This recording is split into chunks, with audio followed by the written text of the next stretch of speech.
हर हर महादेव। मेरी रंगोली भी, बाबा का आशीर्वाद भी, और सामने सावन का पावन सोमवार और नाग पंचमी का दिन, तो सोचिए उस दिन का माहौल क्या ही रहा होगा। नमस्कार दोस्तों, स्वागत है आप सभी का मेरे इस नए वीडियोस में। आज मैं आप सबको लेकर चल रही हूँ बनारस के पंचवटी मंदिर, जहाँ मुझे सावन के तीसरे सोमवार के दिन और नाग पंचमी के शुभ अवसर पर बाबा के दरबार में नागेश्वर स्वरूप की रंगोली बनाने का सौभाग्य मिला। और इस वीडियोस में मैंने उस पूरे दिन की खूबसूरत पलों को भी एक साथ संजोया है, आपको दिखाते हैं। तो उसके पहले अभी तक आप लोगों ने मेरे चैनल को सब्सक्राइब नहीं किया तो फटाफट से सब्सक्राइब कर लीजिए और बेल आइकन को प्रेस करना बिल्कुल भी मत भूलिएगा। तो चलिए शुरू करते हैं उस खास दिन की खूबसूरत कहानी का हिस्सा। जैसा कि आपने वीडियो की शुरुआत में देखा, सबसे पहले मैंने आपको दिखाया है बाबा की आरती का दृश्य, क्योंकि मैं चाहती थी कि वीडियो की शुरुआत रंगोली से नहीं बल्कि उस वातावरण से हो जिसमें मैंने ये रंगोली बनाई थी। सामने बाबा का नागेश्वर स्वरूप का श्रृंगार, आरती की ज्योति और सावन के सोमवार और नाग पंचमी का पावन अवसर। उस समय मंदिर का पूरा वातावरण भक्ति में डूबा हुआ था और मेरे मन में भी बस यही भाव था, आज बाबा के दरबार में मुझे अपनी कला से उनकी सेवा करने का अवसर मिला है। आरती के बाद मैंने आपको सीधे अपनी रंगोली की एक छोटी सी झलक दिखाई दी थी, यानी पूरी रंगोली कैसी दिखाई दे रही थी उसका एक छोटा सा एक आपको क्लिप मैंने यहाँ पे दिखाया था। लेकिन दोस्तों, यहाँ एक बात बताना चाहूँगी, जो रंगोली आपको कुछ सेकंड में पूरी बनी हुई दिखाई दे रही थी, उसे बनाने में मुझे काफ़ी समय लगा था और काफ़ी मेहनत और धैर्य भी लगा।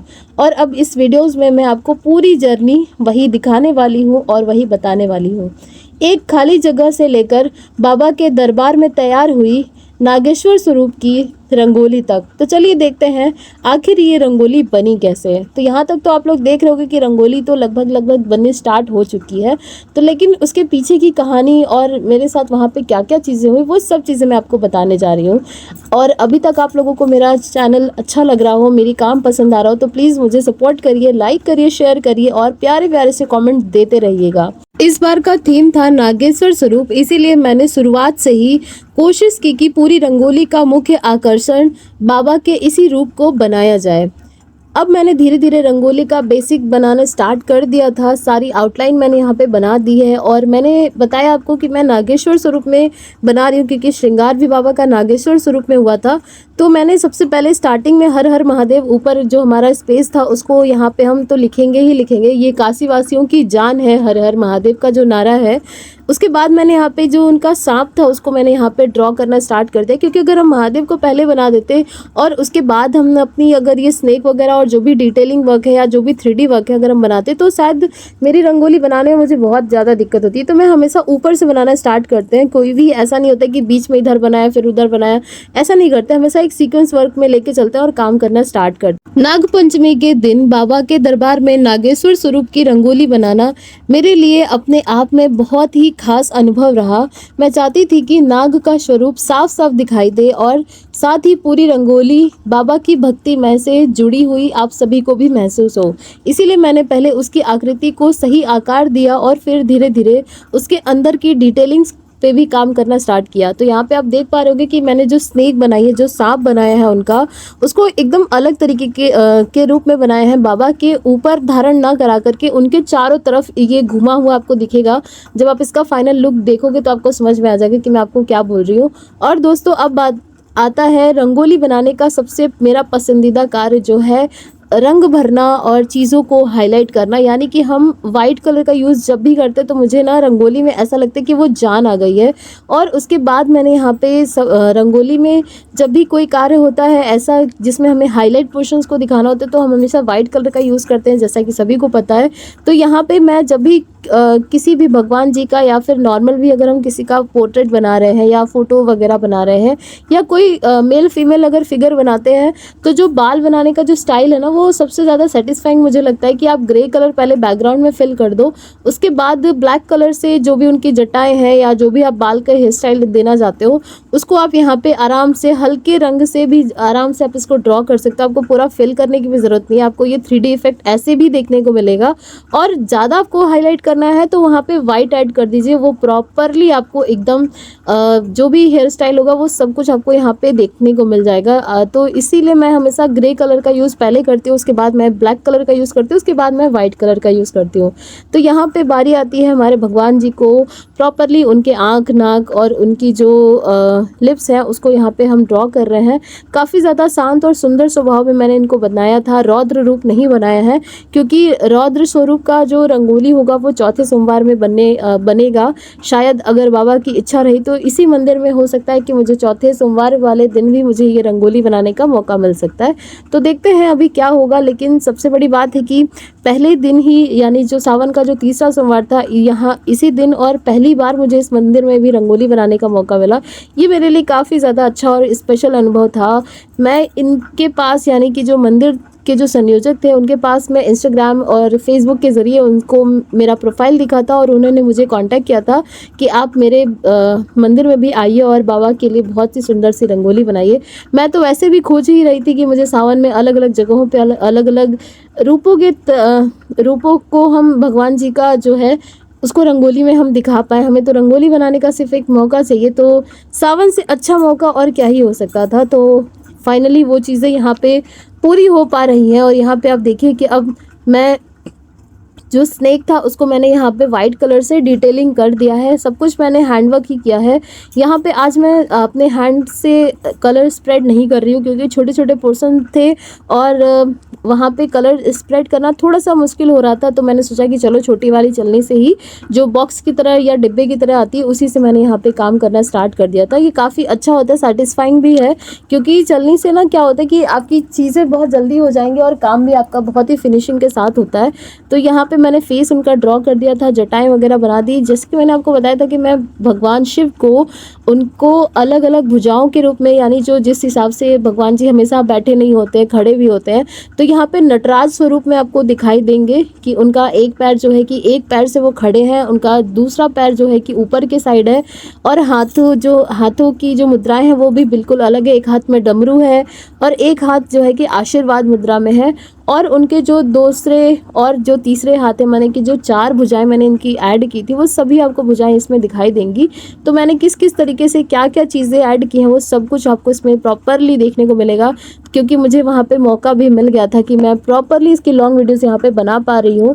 लॉन्ग वीडियोस के साथ साथ मैंने इसकी कुछ शॉर्ट्स भी रिकॉर्ड्स किए हैं, वो शॉर्ट्स तो और भी ज़्यादा प्यारे हैं। आप लोगों ने नहीं देखा होगा तो प्लीज़ ज़रूर से देखिएगा कि मैंने क्या और किस तरीके से बनाया। तो यहाँ पर आप देखिए मैंने किस तरीके से शेडिंग करना स्टार्ट कर दिया है। भगवान जी का जो बॉडी है वो सब कुछ यहाँ पे प्रॉपरली अच्छे से डिटेल के साथ में आपको यहाँ पे दिखाई दे रहा होगा। और सारी चीज़ों को मैंने डिटेल में बनाया भी था।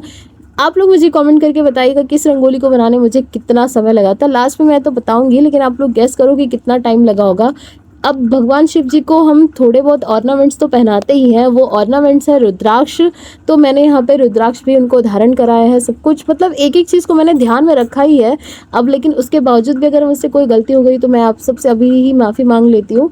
काफ़ी समय की मेहनत के बाद जब रंगोली पूरी तरह से तैयार हुई और उसे मैंने दूर से देखा तो मेरे मन में पहले यही आया, बाबा ये आपकी ही कृपा है, क्योंकि कलाकार मेहनत ज़रूर करता है, लेकिन जब वही कला किसी धार्मिक स्थान पर सेवा के रूप में पूरी होती है तो उस खुशी को शब्दों में बताना शायद ही बहुत मुश्किल होता है। और इस रंगोली की सबसे खास बात मेरे लिए यही थी कि जिस दिन मैंने बाबा के दरबार में नागेश्वर स्वरूप की रंगोली बनाई, उसी दिन बाबा का श्रृंगार भी नागेश्वर स्वरूप में हुआ था, यानी कि बाबा का स्वरूप भी नागेश्वर और मेरी रंगोली भी नागेश्वर। सच में इससे खूबसूरत संयोग और क्या ही हो सकता है। और दोस्तों, इस वीडियोस का जो सबसे मेन पार्ट है वो यही है कि जब आप लास्ट में इसका लुक देखोगे तो आपको पता चलेगा कि मैं क्यों बोल रही थी कि जो सांप है, जो स्नेक है, वो बाबा के गले में नहीं है, वो उनके चारों तरफ है, यानी कि वो उसी सांप को अपने आप में लपेटे हुए हैं। और नीचे के साइड में भी वो सांप जो है, सांप का जो कुंडली होता है वो उसके ऊपर ही खड़े हैं। तो मैं शायद आपको एक्सप्लेन नहीं कर पा रही हूँ या आप नहीं समझ पा रहे हो, तो आप लोग इसका फाइनल लुक ज़रूर से देखना, आपको समझ में आ जाएगा कि क्या है कैसे है। तो प्लीज़ अपनी इस बनारस की बेटी को, अपनी इस छोटी सी क्रिएटर को सपोर्ट करिए, ज़्यादा से ज़्यादा वीडियोस को देखा करिए और बहुत सारे कमेंट करा करिए। मैं आप सभी के कमेंट का रिप्लाई हमेशा करती ही हूँ। तो यहाँ पे देखिए जो मंदिर संयोजक के जो संयोजक थे, उनके साथ ये भैया भी थे। वहाँ पे ऐसे बहुत सारे संयोजक थे, मैं ज़्यादा लोगों को जानती नहीं, मैं एक ही दो लोगों को वहाँ पे पहचान पा रही थी।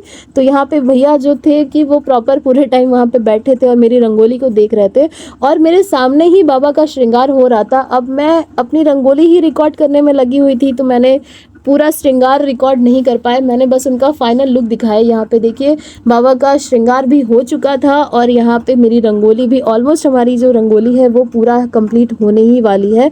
और इस रंगोली के आखिरी में आपको देखने को भी मिलेगा कि किस तरीके से वहाँ पे महाआरती हुई है, डमरू दल वाले भी खड़े थे और साथ ही साथ मेरी रंगोली भी बन रही थी, महाआरती भी हो रही थी।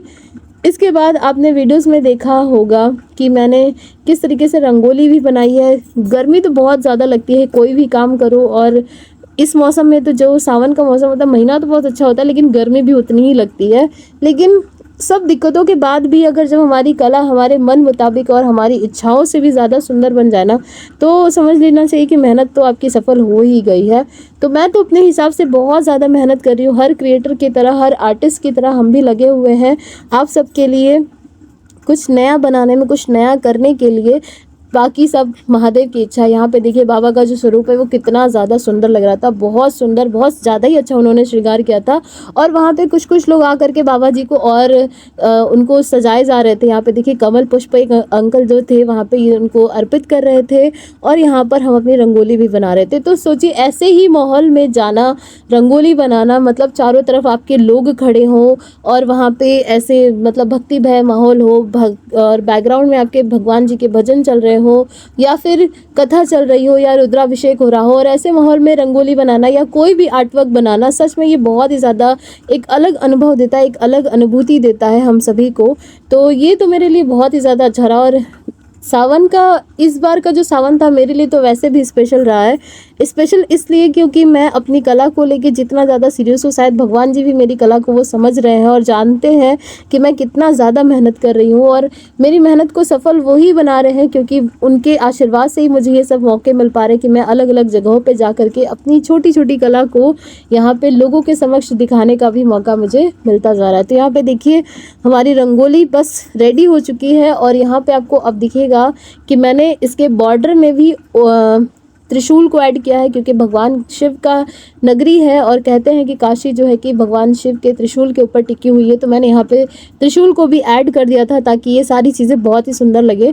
तो यहाँ पे आपको मैं भी थोड़ी थोड़ी दिखाई दे ही रही होंगी क्योंकि हर वीडियोस में मैं ही बना रही हूँ, तो आपको भी थोड़ा प्रूफ मिल जाएगा कि सारी रंगोली मैंने ही बनाई थी।